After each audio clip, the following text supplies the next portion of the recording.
welcome to Simple Talks, and don't forget to subscribe to the channel. And today on the show I have with me one of the best drummers in the Western music industry in Sri Lanka, one and only Dhason. Welcome to the show. Thank you for inviting me.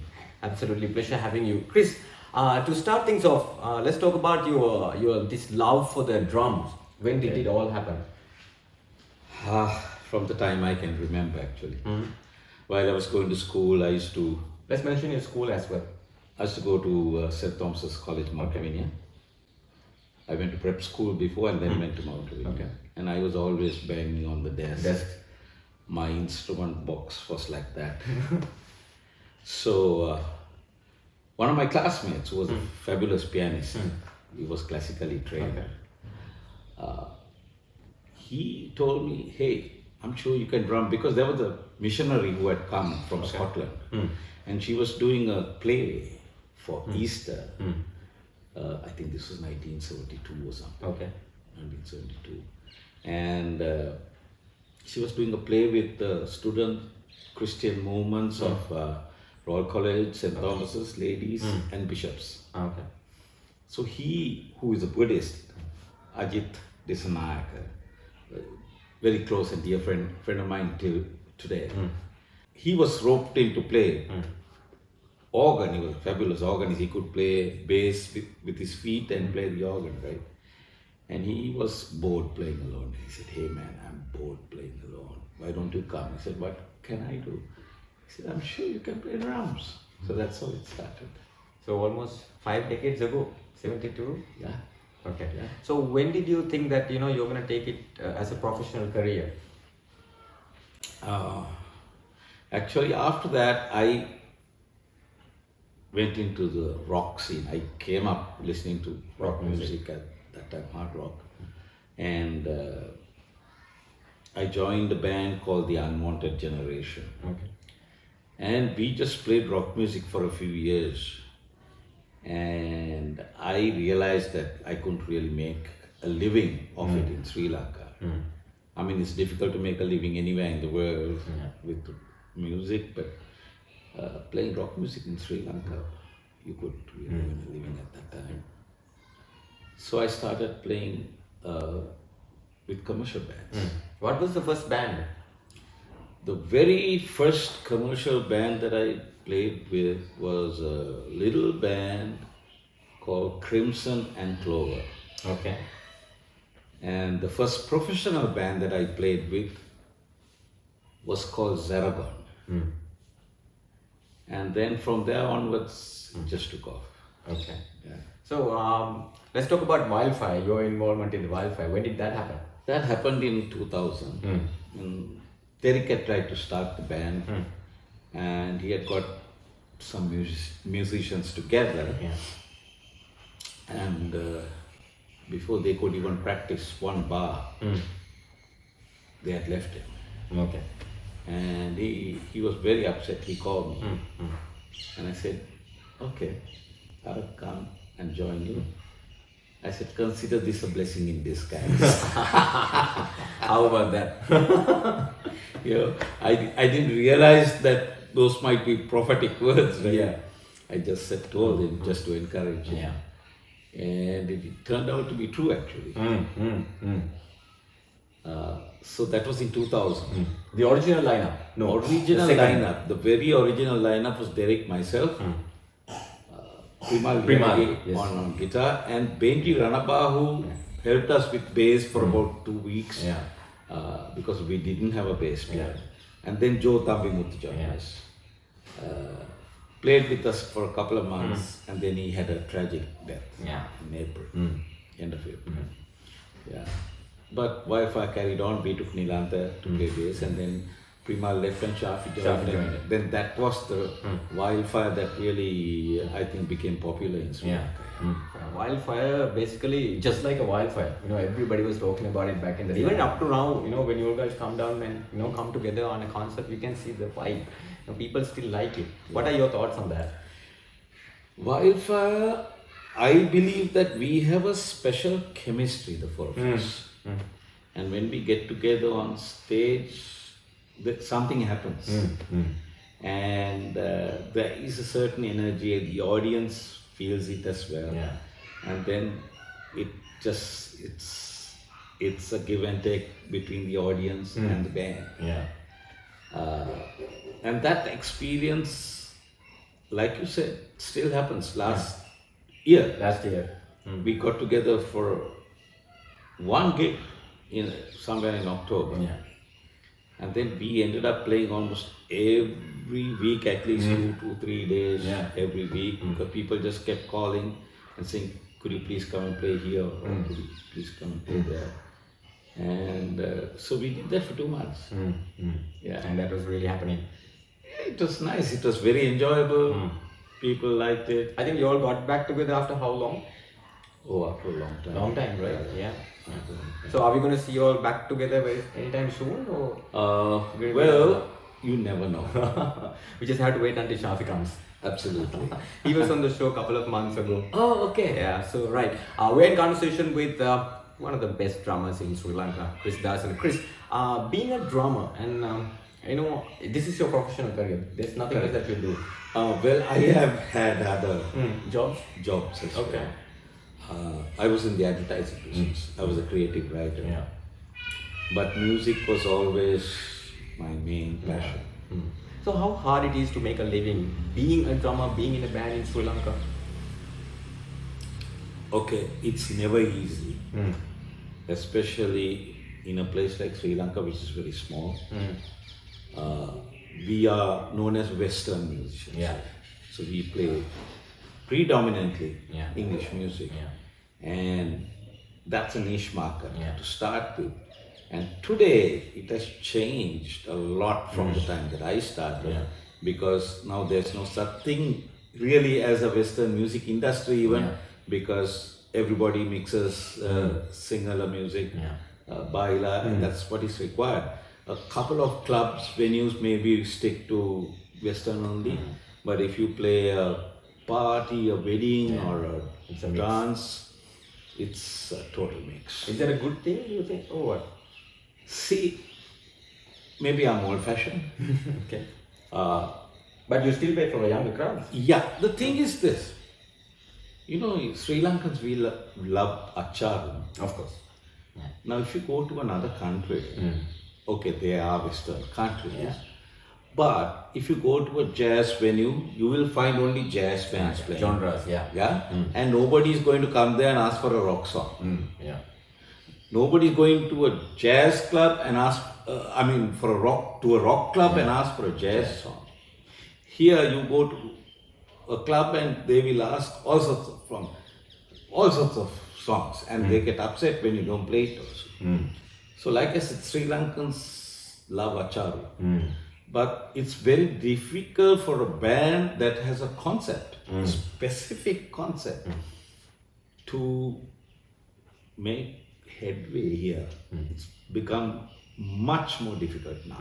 Earlier it was not so difficult. I think losing the burger community was a huge loss to the Western music industry. Fabulous musicians, fabulous audience, and audience has changed. I mean, nothing remains the same forever. So, not that I have anything against Sinhala music or something, but I mean, there are enough of platforms for that. But the platforms for English music is getting smaller and smaller and smaller. So that is a concern, I think, if you're interested in Western music. Any upcoming young drummers that you have seen? Oh, there are plenty. Really? Yeah. Jimit Sirinanda, he's now in Australia, amazing drummer. There is Daniel Prince, super, awesome drummer. Charit Fernando, I think. Then there is Divanka, who plays with the band called Soul. He became quite famous here after he played with did a video with a tractor. These guys are fabulous drummers. When you were getting into the music scene, like, was there anybody who you got inspired from locally or internationally? Locally, I was inspired by my cousin, Mohan Sabaratnam. Okay. The late Mohan Sabaratnam. He used to play with the famous Raj Seniviratna and the Savage. Okay. And then later the Spitfires. So he was a definitive influence and an inspiration to me. Internationally? Internationally, I was listening to people like John Bonham of Led Zeppelin, Ian Pace of Deep Purple, and then I heard Billy Cobham, and that changed my whole life. That's what got me into jazz and fusion, and then drummers like Steve Gadd. They have been definitive influences. Steve Gadd, especially Jeff Porcaro, and today there are. You throw a stone, you'll hit a fabulous drummer in the US or anyone in this country. So now, being a drummer, now how does it feel? Maybe I'm asking a very personal question, or maybe something that you can't put into words. I mean, what does it feel? You know, playing another instrument. You know, the difference of the feelings. What do you get? See, it's like this. Drumming is the most, or percussion is the most physical instrument. You're something like the fast bowler in a cricket team. It's very physical. Yeah. And you have to understand rhythm. I mean, everybody needs to understand rhythm if you're playing an instrument. And the difference between drums and most other instruments are that most of the other instruments are harmonic instruments, whereas drums are percussive instruments. They do have notes, but you're limited with your harmonic capability. So what's the difference between the bongos and the drums? Oh, bongos is a high-pitched percussion instrument which was used, I think probably came from Africa, originated in Africa, and it's played with your hands, and it's used predominantly in Cuban, Latin music, African music. So it's completely different to a drum kit. Are you able to play the bongos? A little, yeah. I have taught myself to play hand percussion. I haven't played in a long time. So I used to play congas, timbales, bongos, and I learned it myself. I studied something called world music. In the sense I studied it on my own. And I started experimenting with it, and I have written some songs which I can play to you later. With world music. So some of my songs don't have what is called a hook. A hook is a repetitive thing, like a chorus or something which people can latch on to. For me, sometimes it's a journey. Timbales, bongos. And I learned it myself. For me, sometimes it's a journey. Start in Sri Lanka, go to India, and end up in Africa. So it's music is universal. Okay. Now, being in the industry for 5 decades, are you planning, or are you already doing any training for young upcoming drummers who are interested in? I have a couple of students. I don't have a lot of time. Right? But I do have a couple of students, and I don't do a lot of teaching. Can anybody contact you and get some training? No? Yeah. As long as they're really keen and interested in really learning. Why not?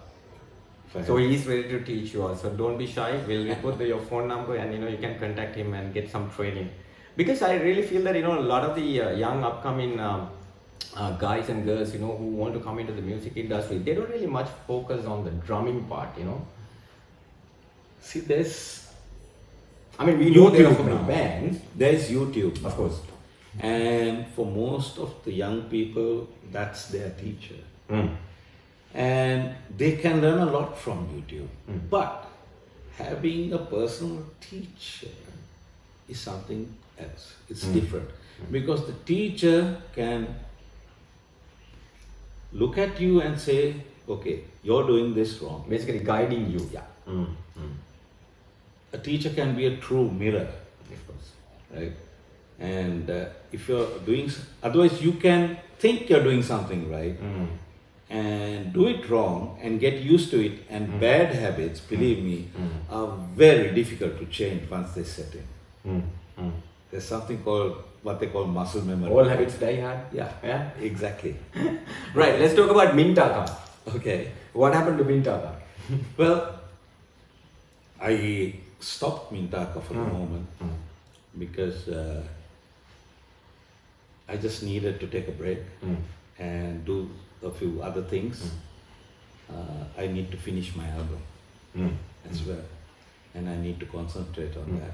It's very difficult when you're playing almost every 3-4 days a week. Every week, it's very difficult. Yeah. How hard it is to form a band? Let me rephrase it. Maintain the band for a long time. Difficult. Yeah. Very, very difficult. Because you're dealing with egos and personalities. That happens. Right. Yeah. And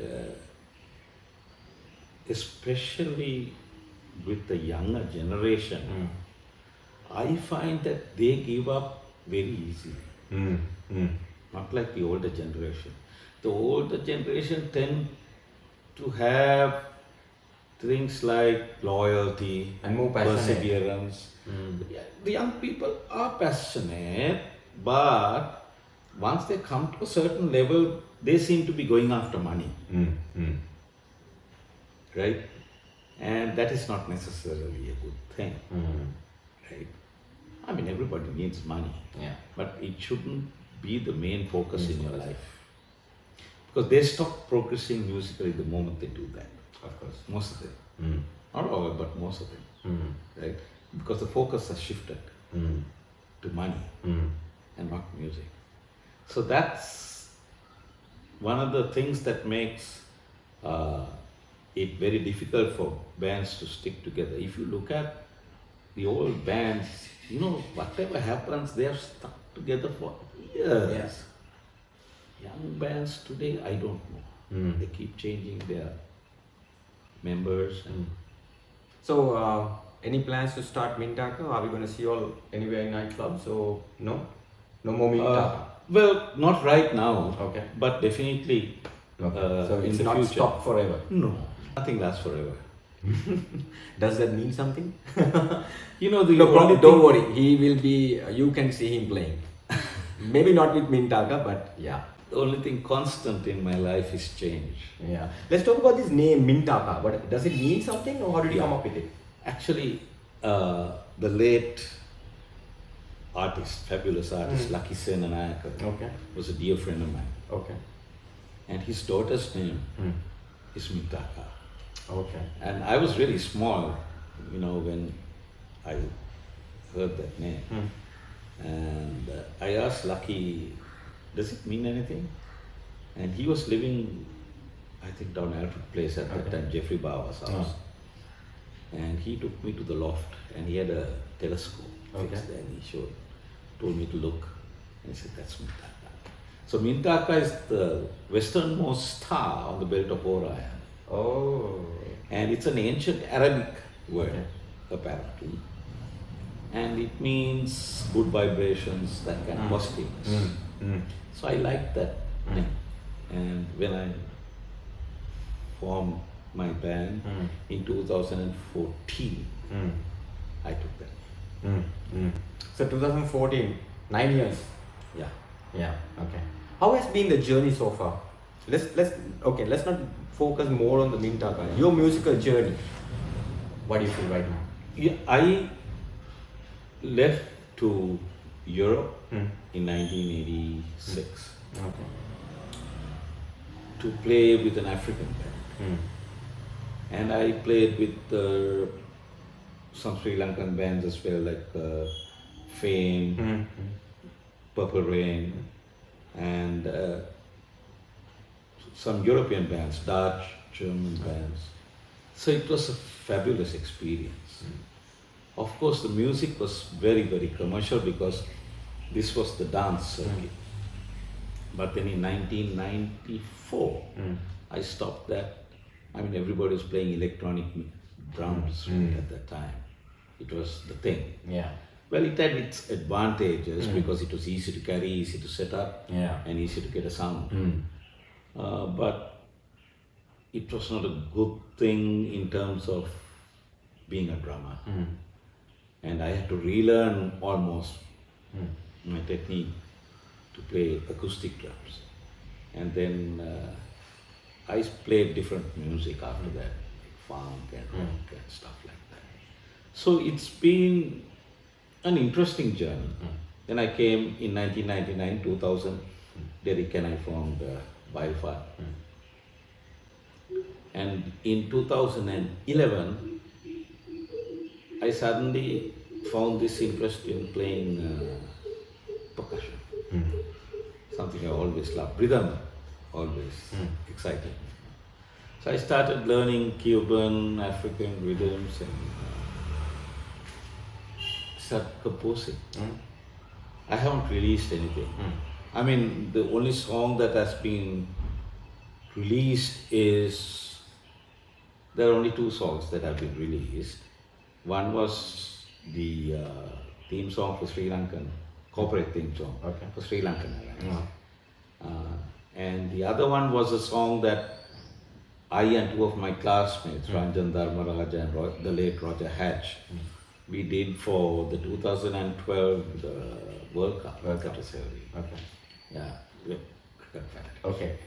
Let's talk about your original album that's gonna come out. Okay, it's mostly world music. Okay. It's an experimental album. And I have got some fabulous singers on it. How many tracks? So far, I have, I think, 7 or 8 tracks. Okay. I need to complete a couple of them, but they're almost done now. I have some great singers. Not all of them are singing words though. Okay. So It's going to be interesting. yeah, I will play you some of my music. Yeah. So when can the people expect this to be out? When it's ready. I don't know when it's going to be ready. Better be ready this year. I'm hoping. Yeah. Because that's going to be something different. They're not going to expect it from you. Yeah, I don't know how a Sri Lankan audience will receive it because it will be completely different to anything that they've heard here. But there is this, I mean, world music is anyway a niche market, anywhere in the world. But many of my musician friends who have heard a couple of my tracks in other countries have really liked it. Does it have anything Sri Lankan? Oh yeah. Yeah? Oh yeah. So that's going to be something to look forward to. Yeah. It has music from all over. Yeah. So the Sri Lankan influence is also there. Chris, before I wrap it up, what's on the cards? Well, at the moment, I'm freelancing. I'm playing with a few different musicians, playing different styles of music, which is nice because when you're playing in a commercial band in Sri Lanka, you don't get a chance to experiment with different styles of music in that sense. Like to play jazz or to play jazz rock fusion, to play Latin music. So I'm enjoying that side of it. We don't play in public all the time. It can be a private jam session just to have fun. You know? But I'm having fun. Yeah, that's what matters. Indeed. Right, absolutely. Thank you so much, Chris, for being on the show today. And it was a pleasure having you. Thank you, Minol, for having me. Right, thank you so much. And we'll catch you again on the next episode. Until then, you have yourself a good one.